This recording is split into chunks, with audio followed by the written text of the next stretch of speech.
ام المومنین کا ایک واقعہ جو یہاں بتانا ہے وہ یہ کہ نبی علیہ السلام کی عادت مبارکہ تھی کہ جب کسی غزوہ پر تشریف لے جاتے تو اپنی ازواج میں سے کسی نہ کسی کو اپنے ساتھ لے کر جاتے تھے۔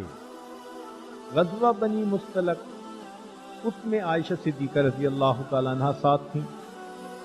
جب واپسی آنے کا وقت تھا تو فرماتی ہیں کہ میں قضائے حاجت کے لیے گئی، کیونکہ پھر گھنٹوں اونٹ کے اوپر بیٹھنا ہوتا تھا، اور جب میں واپس آئی تو آنے پر لوگوں نے دیکھ تو لیا کہ میں آ گئی ہوں، مگر میں نے محسوس کیا کہ میرا ایک ہار تھا وہ کہیں ٹوٹ کر گر گیا، تو میں ہار دیکھنے دوبارہ چلی گئی۔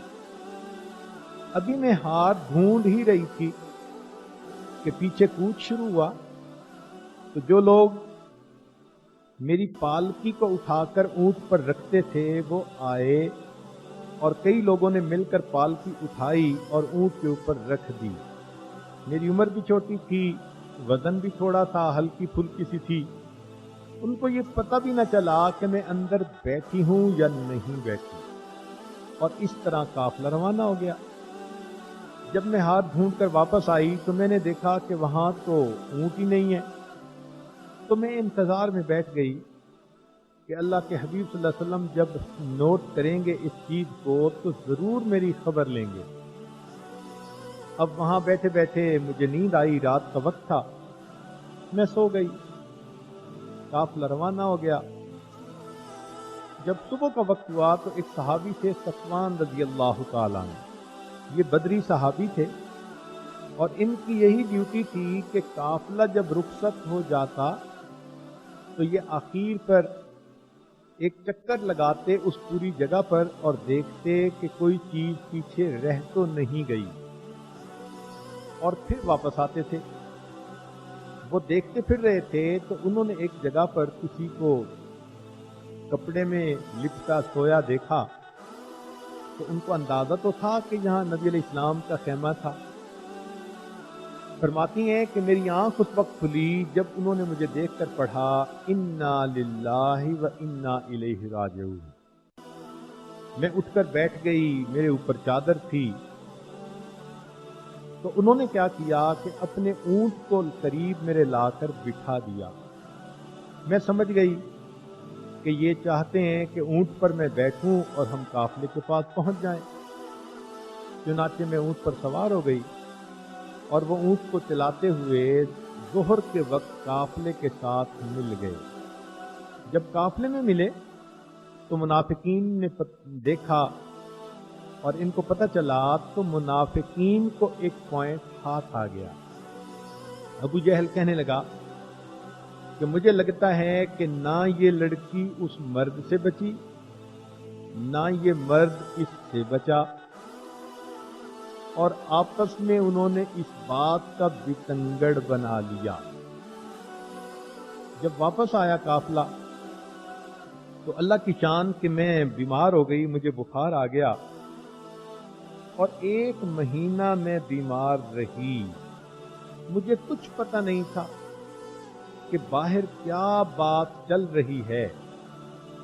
ایک رات میں ام مستہ کے ساتھ فراغت کے لیے باہر کی طرف گئی تو ان کو ٹھوکر لگی، وہ گریں، تو انہوں نے اپنے بیٹے مستہ کے بارے میں کوئی بد دعا کے لفظ کہے۔ میں نے پوچھا کیا کہہ رہی ہیں؟ انہوں نے کہا تمہیں پتہ نہیں کہ کیا بات ہو رہی ہے؟ میں نے کہا نہیں۔ تب انہوں نے بات کھولی کہ تمہارے اس طرح آنے پر لوگوں نے تم پر بہتان لگا دیا، اور یہ بات ٹاک آف دی ٹاؤن بن گئی ہے۔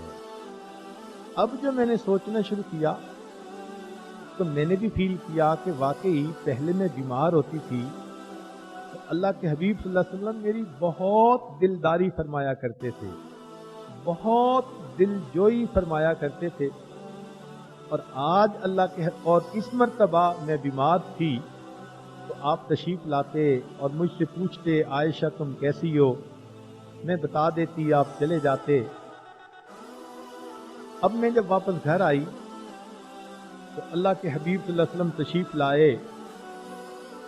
میں نے جب دیکھا تو اللہ کے حبیب صلی اللہ علیہ وسلم نے نگاہیں ملانے کی بجائے چہرہ انور دوسری طرف کر لیا. آپ صلی اللہ علیہ وسلم کی خاموش نگاہوں نے مجھے بہت کچھ سکھا دیا. میں نے اتنی بات کہی کہ مجھے اپنے والد کے گھر جانے کی اجازت دیں.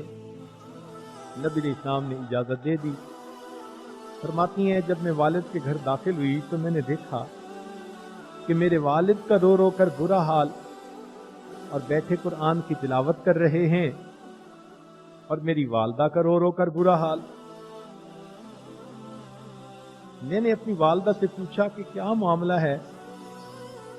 تو والدہ نے اتنی بات کہی کہ بیٹی، جو لڑکی خوبصورت ہو اور اس کی سونکنے بھی ہوں تو اس قسم کی باتیں تو اس کے بارے میں ہو ہی جاتی ہیں. اب میں گھر کے کونے میں آ کر بیٹھ گئی اور سوچنے لگی کہ مجھے کیا کرنا چاہیے. دل میں خیال آیا کہ مجھے اپنے رب کی طرف رجوع کرنا چاہیے. دیکھیے سیدہ عائشہ صدیقہ رضی اللہ تعالیٰ عنہ وہی کر رہی ہیں جو یعقوب علیہ السلام نے کیا. ایک صدمہ ملا، ایک غم ملا، دکھ ملا. اب اس کے بعد وہ کسی سے کوئی زیادہ بات نہیں کر رہی. مصلی بچھایا اور اللہ کی عبادت میں لگ گئیں، دعا کرنے میں لگ گئیں. کونے میں دیکھ کر ماں پریشان ہوئی، آ کے پوچھا بیٹی کیا کرنا چاہ رہی ہو؟ وہ سوچ رہی تھی کہ ایسا نہ ہو بیٹی کوئی سنگین قدم اٹھا لے. انہوں نے کہا کہ امی بس میں اللہ کی طرف رجوع کر کے بیٹھی ہوں. ہائی کورٹ مجھ سے ناراض ہے اور میں اس وقت سپریم کورٹ کا دروازہ کھٹکھٹانے لگی ہوں. چنانچہ عائشہ صدیقہ رضی اللہ عنہا فرماتی ہیں میں سجدے میں پڑھ کے رو رو کے دعائیں مانگنے لگی. اے مظلوموں کے دستگیر، اے کمزوروں کے ساتھ دینے والے داتا، اے غمزدوں کو دلاسا دلانے والے پروردگار، اے ٹوٹے دلوں کو اطمینان دینے والے آقا. آپ کے یوسف علیہ السلام پر بہتان لگا، آپ نے معصوم بچے سے دور کروایا. مریم پر بہتان لگا، آپ نے بچے سے گواہی دلوائی. آج آپ کے پیارے حبیب صلی اللہ علیہ وسلم کی حمیرہ آپ کے دروازے پر فریادی بن کر آئی ہے. اے کریم جب تک دروازہ نہ کھولے گا میں اپنا سر نہیں اٹھاؤں گی. ادھر سیدہ کا یہ حال کہ اللہ سے تار جوڑی ہوئی ہے، فریاد کر رہی ہیں، اور دوسری طرف یہ معاملہ کہ نبی علیہ الصلوۃ والسلام نے صحابہ رضی اللہ عنہم کی مجلس مشاورت قائم فرمائی. چنانچہ صحابہ رضی اللہ عنہم بیٹھے ہیں. صدیق رضی اللہ عنہ تو گھر تھے، باقی صحابہ موجود تھے. نبی علیہ السلام نے پوچھا کہ دیکھو بھئی یہ جو باتیں منافقین نے پھیلا دی ہیں اس بارے میں آپ لوگ کیا کہتے ہیں؟ بعض صحابہ کے سسکیوں کی آواز آتی تھی، آنسو برس رہے تھے، سب غم زدہ تھے، سب کے دل دکھی تھے. اللہ کے حبیب صلی اللہ علیہ وسلم کا غم کسی سے برداشت نہیں ہو پا رہا تھا. جب نبی علیہ السلام نے پوچھا، حضرت عمر فاروق رضی اللہ عنہ بولے، اے اللہ کے حبیب صلی اللہ علیہ وسلم، اللہ تعالیٰ نے آپ کے جسم پر نجس مکھی کو کبھی نہیں بیٹھنے دیا. اللہ نے آپ کو اتنا پاک پیدا فرمایا، تو جب جسم اطہر پر نجس مکھی بھی نہیں بیٹھ سکتی تو یہ کیسے ممکن ہے کہ آپ کی شریکہ حیات ایسا فحش کام کرے؟ سبحانک ھذا بہتان عظیم. میں تو سمجھتا ہوں کہ یہ بہت بڑا بہتان ہے. نبی علیہ الصلوۃ والسلام کے دل کو تھوڑا تسلی ملی. عثمان غنی لانوں سے پوچھا، عرض کیا اے اللہ کے نبی صلی اللہ علیہ وسلم، اللہ تعالیٰ نے آپ کا سایہ زمین کے اوپر نہیں پڑنے دیا کہ کسی کا پاؤں اس سائے کے اوپر نہ آ جائے. تو جو پروردگار آپ کے سائے پر کسی کے پاؤں کا پڑنا برداشت نہیں کرتا، وہ آپ کے اہل خانہ کے ساتھ کسی مرد کا یہ تعلق کیسے برداشت کر سکتا ہے؟ لہذا یہ بات بنی ہوئی ہے، جھوٹ ہے۔ حضرت علی رضی اللہ عنہ بھی تشریف فرما تھے۔ انہوں نے کہا اللہ کے حبیب صلی اللہ علیہ وسلم، ایک مرتبہ آپ کے نالین مبارک پر نجاست لگی تھی، آپ پہننا چاہتے تھے مگر ایک پرندہ آیا، مگر جبریل علیہ السلام نے آ کر بتا دیا کہ اس پر نجاست لگی ہے۔ تو نجس جوتا بھی اگر اللہ نے آپ کو نہ پہننے دیا تو نجس کام کرنے والی بیوی آپ کو کیسے دی جا سکتی ہے؟ نبی علیہ السلام کا غم اور کم ہوا۔ علی اللہ عنہ نے نبی علیہ السلام کی مغموم طبیعت کو دیکھ کر کہا، اے اللہ کے حبیب صلی اللہ علیہ وسلم، آپ کیوں اتنے پریشان ہیں؟ آپ کو عورتوں کی کمی بھی تو نہیں ہے؟ اس کے بعد عمر اللہ عنہ نے دوبارہ پوچھا، اے اللہ کے حبیب صلی اللہ علیہ وسلم، یہ رشتہ آپ نے اپنی پسند سے کیا تھا یا کسی اور کی پسند سے؟ تو اللہ کے حبیب صلی اللہ علیہ وسلم نے اس کے جواب میں اپنی انگلی آسمان کی طرف کر دی۔ تو جب یہ بات کہی تو عمر اللہ عنہ جواب دینے لگے، اے اللہ کے حبیب صلی اللہ علیہ وسلم، اگر یہ فیصلہ اللہ کا تھا، ان کی چوائس تھی کہ یہ آپ کی بیوی ہیں، تو پھر میری تلوار کو آپ روکیں نہیں، میں ان لوگوں سے اکیلا نمٹ لوں گا۔ نبی علیہ السلام نے خاموش زبان سے یوں کہہ دیا، عمر تم نے میرے بوجھ کو ہلکا کر دیا۔ مگر اس مشورے کے بعد نبی علیہ السلام پھر اٹھے اور سیدنا صدیق رضی اللہ عنہ کے گھر تشریف لائے۔ دیکھا کہ ان کی اہلیہ بھی رو رو کے ہلکان ہو چکی، اور صدیق اکبر رضی اللہ تعالیٰ عنہ خود بھی قرآن پڑھ رہے ہیں اور رو رہے ہیں۔ نبی علیہ السلام نے ام رومان سے پوچھا، آپ بتائیں میری حمیرہ کہاں ہے؟ انہوں نے کونے کی طرف اشارہ کیا۔ نبی علیہ السلام مصلی کے قریب ایک چارپائی تھی، وہاں آ کر بیٹھ گئے۔ سیدہ فرماتی ہیں، میرا جی تو چاہا میں اٹھوں اور نبی علیہ السلام کے قدموں سے لپٹ جاؤں اور کہوں کہ آپ نے بھی اس بات پہ یقین کر لیا، مگر میں نے کہا میں اپنے اللہ سے فریاد کرتی رہوں گی۔ اتنے میں نبی علیہ السلام نے مجھے بلایا، میں سجدے سے اٹھی اور آ کر چارپائی پر بیٹھ گئی۔ محبوب صلی اللہ علیہ وسلم میرے قریب ہو گئے اور بڑے پیار سے یہ فرمایا، حمیرہ اگر تم سے کوئی غلطی ہو گئی ہے اللہ سے معافی مانگ لو، اللہ معافی مانگنے والوں کے گناہوں کو معاف کر دیتا ہے۔ یہاں سے ہمیں ایک مسئلہ واضح ہوا کہ خامن کو اپنی بیوی کے ساتھ اتنا نرم مزاج رہنا چاہیے کہ اگر بیوی پر زنا کی بھی تہمت لگ جائے تو بجائے غصے میں بات کرنے کے اور کوئی اور لفظ بولنے کے، نبی علیہ السلام اتنا فرماتے ہیں، حمیرہ اگر کوئی غلطی ہو گئی تم اللہ سے معافی مانگ لو، اللہ گناہوں کا معاف کرنے والا ہے۔ عائشہ صدیقہ رضی اللہ عنہا فرماتی ہیں کہ میں نے اس کے جواب میں یہ کہا کہ دیکھیں اس وقت آپ لوگوں کی اتنی باتیں سن چکے، میں یقین دہانی کروانے کی کوشش بھی کروں گی تو شاید آپ کو یقین نہیں آئے گا۔ میں وہی کہتی ہوں جو یوسف علیہ السلام کے والد نے کہا، انما اشکو بثی وحزنی الی اللہ، میں اپنا غم اور اپنا حزن اللہ کے سامنے بیان کرتی ہوں۔ ذرا غور کیجئے یعقوب علیہ السلام کے کردار کو کس طرح انہوں نے کاپی کیا، اور یہ کہہ کر وہ فرمانے لگی کہ میرے ضبط کے بندھن ٹوٹ گئے، میری آنکھوں سے پھر آنسو برسنے لگ گئے۔ جیسے ہی میرے آنکھوں سے آنسو برستے نبی علیہ السلام نے دیکھے، میں نے آپ صلی اللہ علیہ وسلم کے چہرے انور پر نظر ڈالی تو آپ کے پیشانی کے اوپر مجھے وہ پسینے کے حسین قطرے نظر آنے لگے۔ جو وحی کے اترنے کے وقت آیا کرتے تھے، اور نبی علیہ السلام کے جسم اطہر پر ایک کپ کپی سی تاری ہوتی تھی۔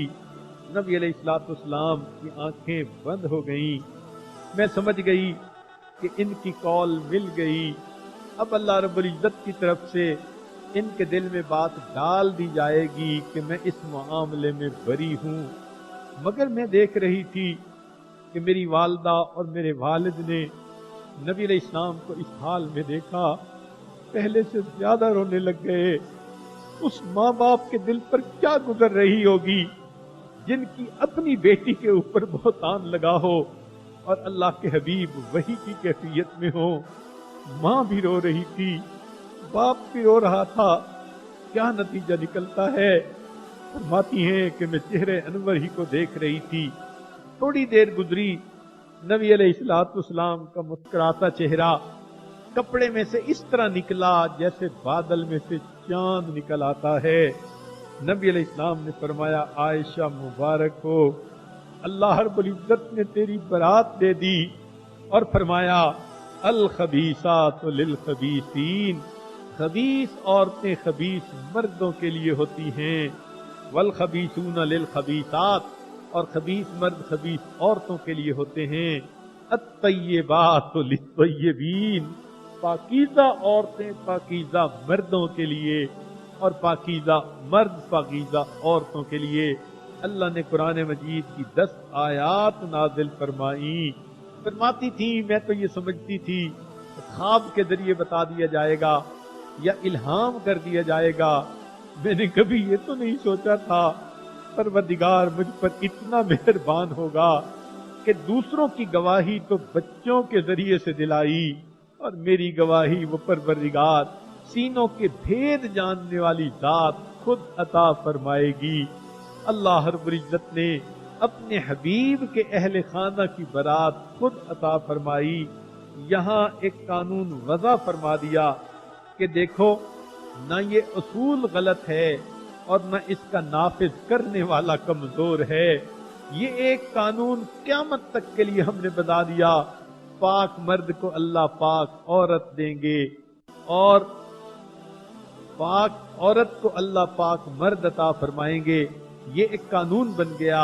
معلوم ہوا اگر کوئی عائشہ صدیقہ رضی اللہ تعالی عنہا کی پاک دامنی کو دیکھنا چاہے، ان کی طہارت کو دیکھنا چاہے، تو وہ نبی علیہ السلام کی طہارت پہ اس کو قیاس کر لے۔ اللہ کا بنایا ہوا قانون ہے، الطیبات للطیبین۔ سبحان اللہ۔ چنانچہ نبی علیہ السلام جب یہ بتا چکے تو اس وقت صدیق اکملانو بھی بہت خوش ہوئے، ان کی اہلیہ بھی خوش ہوئی۔ ان کی اہلیہ فرماتی ہیں اپنی بیٹی کو کہ بیٹی اٹھو، نبی علیہ السلام کا شکر ادا کرو۔